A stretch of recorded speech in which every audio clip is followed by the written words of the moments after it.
Yeah. My name is Frank from Bad Rescue. You're listening to Brutally Delicious. Oh, Brutally Delicious. It Brutally works. Delicious. It's all good. Don't worry about it. We're good.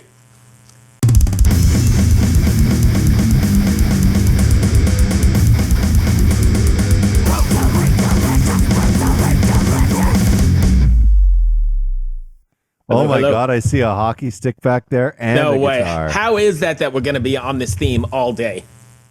Hockey, hockey, hockey, baby. Hello, hello. I can't hear you. No, we can't hear you.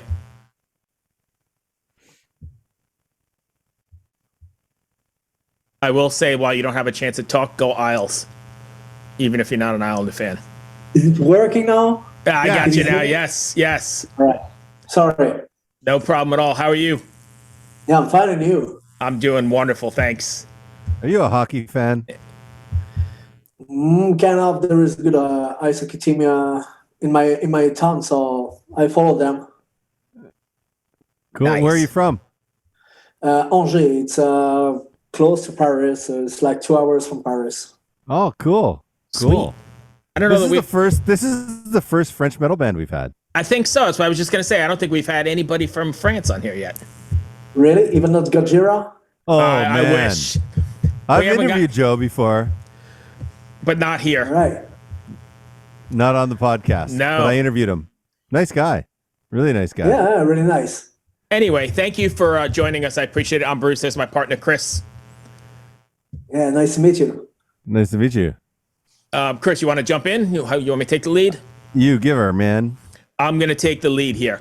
So let's just jump right in and talk about Bad Rescue. Now that your debut track, Battering Rain, is out and available to the public, how do you feel about it, and are you satisfied with the outcome? Well, we're quite happy about the song and the what people think about the song, like our close friend, our family, and people we work with. It's not something big so far, but we're quite happy about it. I listened to it. I thought it sounded great. Are you guys? You're obviously drop tuned quite a bit. Are you guys like drop A? Is that where you're at? Yeah, Really? Nice. exactly. Wow, I you can nailed see it. a musician. Yeah. I'm a musician. Sorry, my studio has turned into a partial doggy puppy daycare because I have a 6-month-old puppy. All So right. while I work, she has to have a place to kind of play. So, Right. but yeah, no, I own a audio software company. I make drum libraries, and I'm very into recording.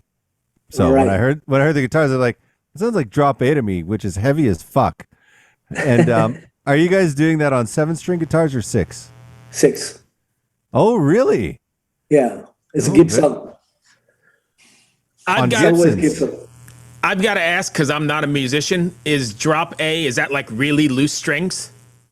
It depends what kind of string you use. We use like a very big one, so it's kind of loose, but you can still play on it. Okay, so it's Yeah, not, yeah. But the Gibson is an interesting choice to do drop A in because the scale is so much shorter than the standard scale. Yeah, but for us, it's kind of normal. You just try to find the good strings, and it works perfectly. Yeah. May I ask what gauge of strings you're using for it? I think it's for myself, it's a Ernie Ball. Cool. I'm about to take this Ibanez back here, this Ibanez DT350. I'm about to take it in and get it set up, and I was thinking of using like a 7-string guitar set and just ditching the high E string. All right, cool. But I don't know. But I'm glad to hear that it can be done on a 6-string. That makes me Of happy. course. oh, you're talking about drop A you're talking about? Yeah. Bruce, drop A, like on a standard guitar, the 2nd string is A. Yeah. Well, when you go drop A, the E string is A, but an octave below. So the top string. Sorry, I'm learning something here as well. Yeah. Excellent. So let's talk about the about the band here, Bad Rescue. Are you guys, when you're writing, I don't know how to phrase this, but I guess when you were writing this record, how did the world conditions affect what you were writing as opposed to in the past? Does that make sense? I'm not sure that I understand. Okay, Can you try So, to like, did the pandemic and all the closures and all that kind of stuff influence the writing of the record? Thank you. It's been a long day and I'm wacky, but Yeah, yeah, probably. I don't know what to answer exactly because the band is my brother and I, right? And we're doing music since we met each other, so since like 40 years, and we're always doing music. We're recording a lot of albums for many bands, many metal bands like Lysanxia, One Way Mirror, and Phase One. We never stopped doing music. It's true, during the pandemic, we started to think about what we can do, because for us the live show would be quite complicated. So let's try to do something different. Let's try to make music for movies. And we imagine ourselves like doing like kind of scenarios, and we just created the music on stories. And after we doing the video on ourselves with with what we got as material and everything. So I think it's cool, and maybe the pandemic play on it. But if the pandemic never happened, this band will happen for sure. right. When you say you're writing your songs after stories, are they stories that you guys are creating, or are they stories that are well known that you're reinterpreting into your music? No, it's a story we're creating. We will never write any book or doing any movies, but we are really bad to do that. But okay, let's imagine. Okay, we think about something and rewrite a kind of a very small story, which are the lyrics, and after that we make the songs. Interesting. So, being a French metal band, like for us in the rest of the world, we don't really know any French metal bands except for one. Oh, hold on. Which, in my opinion, what about Trust? Did we lose him? Who? Trust, right? Trust. I don't know them. Weren't they a French metal band? You never heard about Anthrax? Yeah, No. exactly. Trust was a French metal band from, I don't know what, the early 80s, mid 80s? Early 80s, yeah, they sold a lot of albums. Yeah. Lots. I feel guilty because I don't know them. I'll have to look. Sorry, I didn't mean to interrupt, but you're too young for that. But like Gojira, to me, when I heard them the first time, I was like, holy shit. I'd never heard anything so amazing in my life, and they became like my favorite band. But then I went looking for French metal bands. I just didn't find any more. So what's it like being in a metal band in France? Like, am I missing the fact that is there a huge metal scene in France? Is there no metal scene? What's it like? It's getting bigger and bigger for sure. It's what I say every year for like more than 20 years. Yeah, the metal scene is quite impressive. Let's say that it's because we got the Hellfest, which is one of the biggest. It's actually the biggest European metal festival, and one of the biggest in the world too. So it's really amazing, and it's like 40 minutes from my house. Oh my God! It's on my bucket list. Cool. It's really cool. We have to sleep on the parking lot. You know why? Right.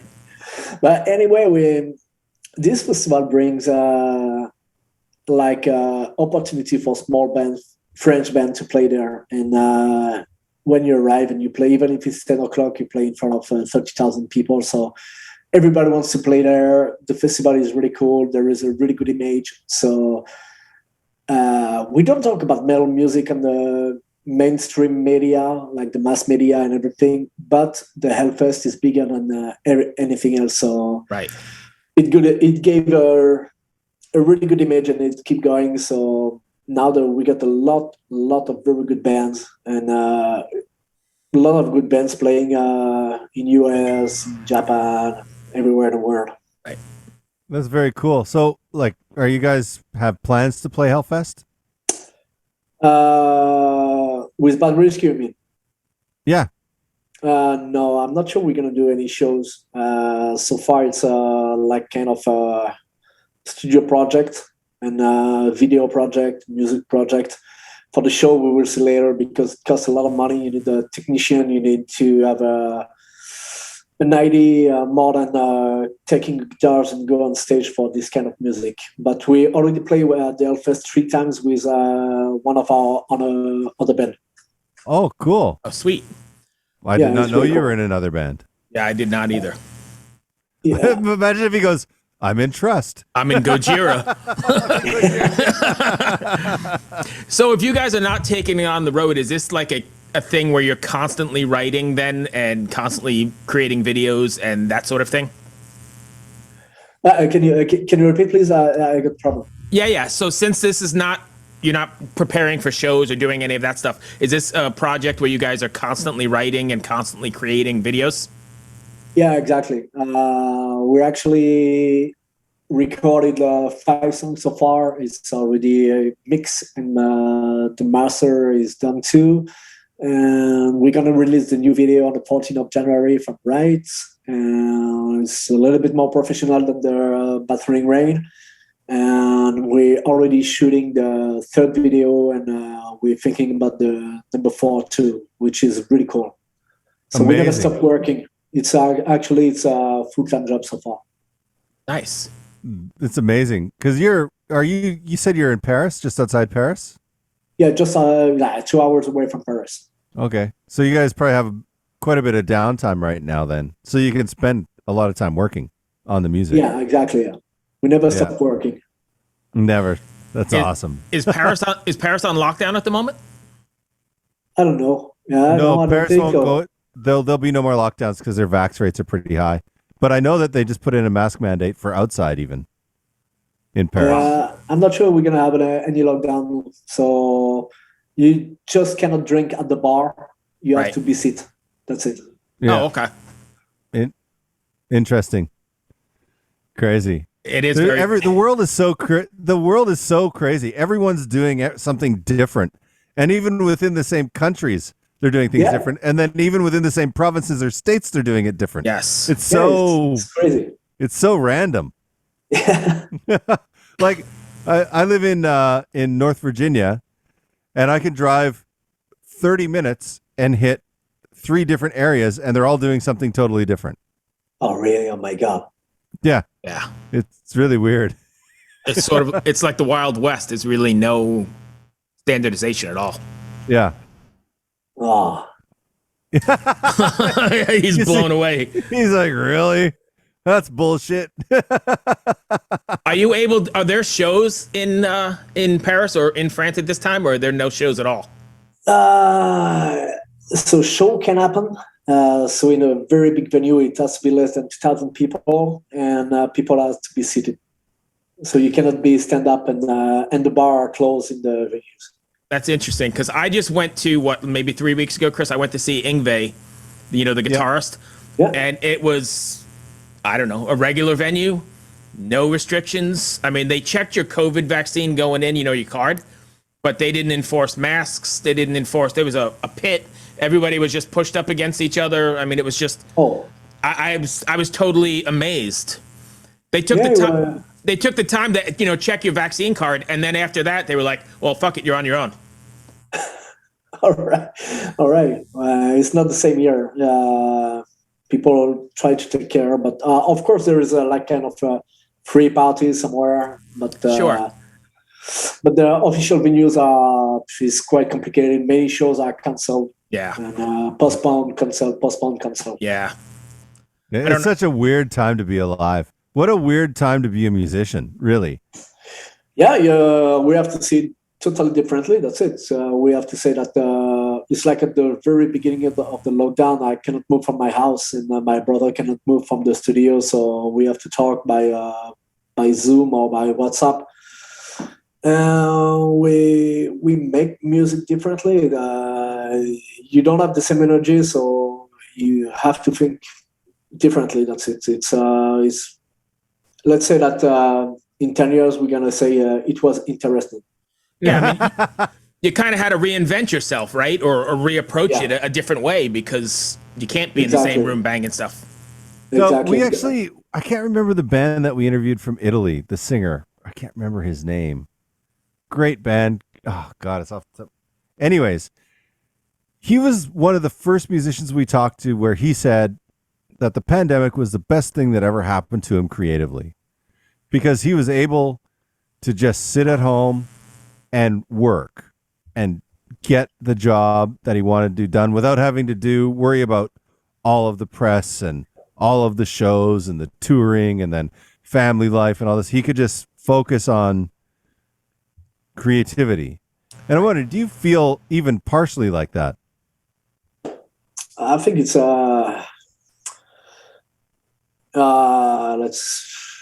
it's like we're living in a Hollywood movie, you know. Yeah. I 100% agree.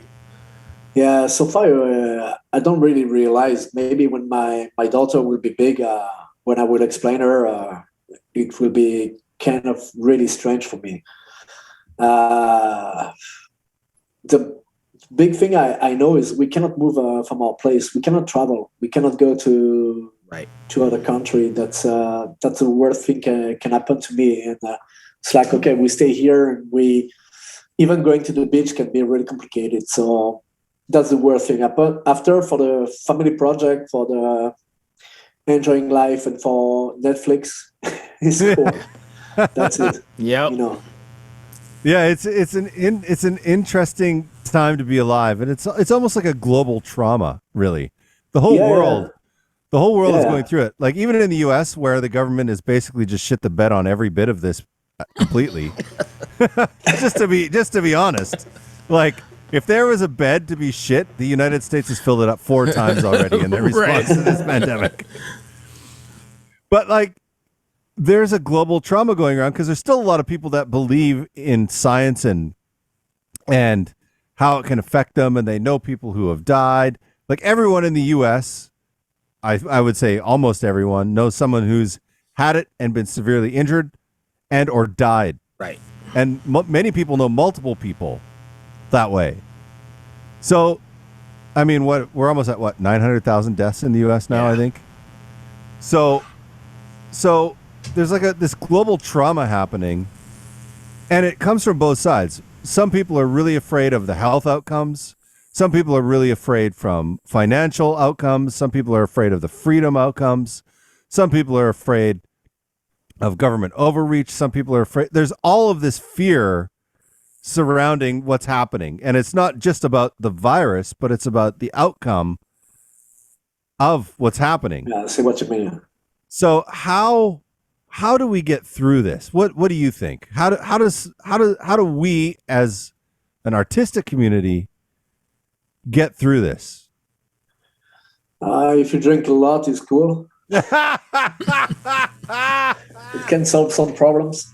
Yeah, I've done that. Yeah, just hope for a better life soon, and don't think too much about the gig can happen. Yeah, just do your life and keep going, doing music, doing photography, doing painting, doing reading story. I don't know, do something. Just don't spend your time on Facebook watching the fake news and Thank you. and think that you're gonna die, because even if this virus is really dangerous, we can still breathing, you know. Yeah. Yeah, the life should be really important for the kids, you know, for all our kids. So we have to stay positive for the youth. And I think there's no better time than to dive into all that creativity and to read that book and to, you know, find that new band, or it definitely, it gives you the time to discover new stuff and to connect with new stuff and and just, you know, get away from, like you said, the turning off that news, fake, real, whatever it is. Yeah, you know, in France, a lot of people start cooking for real. And I'm really happy about it, because before people they used to buy like shitty stuff in the supermarket, and during the pandemic, during the lockdown, they realized that, oh, maybe it's cool to buy real food and start cooking for real. Yeah. So there is few positive things about it. So just keep it in mind and say that human people are better than what we expected. Yeah, it's true. You know, out of all of this, like in the media and stuff, you see so much negativity about this or about that. But in reality, everyone that I've met personally going through the pandemic? Well, except for one or two. Most people have been pretty positive about it, you know? Yeah. It's the thing is try to stay positive even if it's really, really complicated. I get that. Just try to be positive. And if you're alone, if someone is alone, now everybody got a cell phone, so you can call someone. You can Skype or Zoom someone. So so stay connected with real people. Back to the music. Where do we find your band? And streaming network. You want to give us your social addresses? Yeah, it's the Bad Rescue, and I think you can find on if you have a look on Apple Music, Spotify, and everything. If you click on Bad Rescue, you're gonna find something for sure. It's called Battering Rain, and the new single is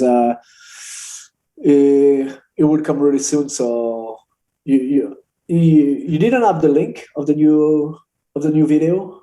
Yeah, we do. Yeah, did you watch it? Oh, Yes. no, we don't have the link to the new video. Hold on. All maybe, right. No, Maybe not the new video. I'm trying to think what I had. But hold on. I can tell you. I didn't get it. And I would have always sent and prepped perfectly. Yeah, so no, we then usually try to give... Yeah, we always try to give the bands the ability to promote themselves. So, like, here's our website, here's our YouTube, here's... I think if you go on the thebadrescue.com, let me check. I think it's this one. I forget the...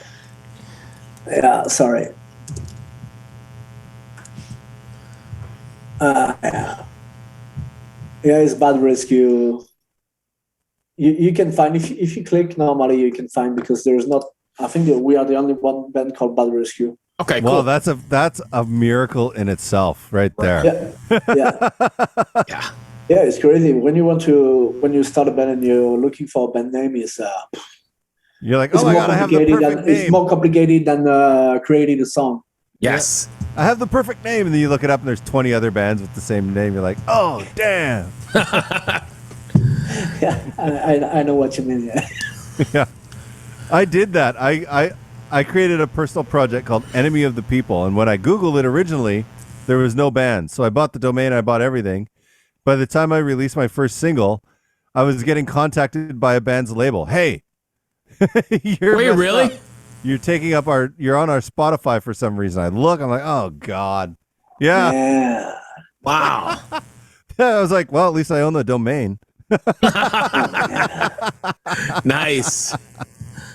Did they try and buy it from you?